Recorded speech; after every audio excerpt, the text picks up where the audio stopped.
উত্তরবঙ্গের ১৬টি জেলার আবহাওয়া মূলত রাজশাহী এবং রংপুর এই দুটি বিভাগের সামগ্রিক পূর্বাভাসের আওতাভুক্ত। আজ ২১শে মে ২০২৬ এই দুই অঞ্চলের আবহাওয়ার চিত্র নিচে দেওয়া হল। রাজশাহী বিভাগ: বগুড়া, রাজশাহী, পাবনা, সিরাজগঞ্জ, নওগাঁ, নাটোর, জয়পুরহাট, চাঁপাইনবাবগঞ্জ। বর্তমান তাপমাত্রা ২৮ ডিগ্রি সেলসিয়াস, অনুভূত হচ্ছে ৩৪ ডিগ্রি সেলসিয়াসের মতো। বর্তমানে হালকা বৃষ্টি হচ্ছে, আর্দ্রতা ৮৮%। সারাদিনের পূর্বাভাস: দিনে সর্বোচ্চ তাপমাত্রা ৩১ ডিগ্রি সেলসিয়াস এবং রাতে সর্বনিম্ন তাপমাত্রা ২৭ ডিগ্রি সেলসিয়াসে নামতে পারে। দিনে বিক্ষিপ্ত বজ্রঝড়, বৃষ্টির সম্ভাবনা ৫০% এবং রাতের আকাশ প্রধানত মেঘমুক্ত, বৃষ্টির সম্ভাবনা ২০% থাকার সম্ভাবনা রয়েছে। পূর্ব দিক থেকে ঘণ্টায় ৬ মাইল বেগে বাতাস প্রবাহিত হতে পারে।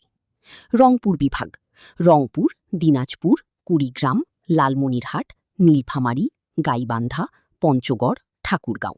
বর্তমান তাপমাত্রা ২৭ ডিগ্রি সেলসিয়াস, অনুভূত হচ্ছে ৩১ ডিগ্রি সেলসিয়াসের মতো। বর্তমানে বজ্রপাত সহ হালকা বৃষ্টি হচ্ছে, আর্দ্রতা ৯১%।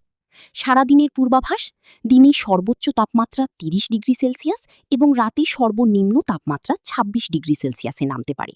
সারাদিন বজ্রঝড়ের সম্ভাবনা রয়েছে, বৃষ্টির সম্ভাবনা ৫০% এবং রাতের আকাশ পরিষ্কার হয়ে যাওয়ার সম্ভাবনা বেশি, বৃষ্টির সম্ভাবনা ৫৫%। পূর্ব দিক থেকে ঘণ্টায় ৭ মাইল বেগে বাতাস প্রবাহিত হতে পারে।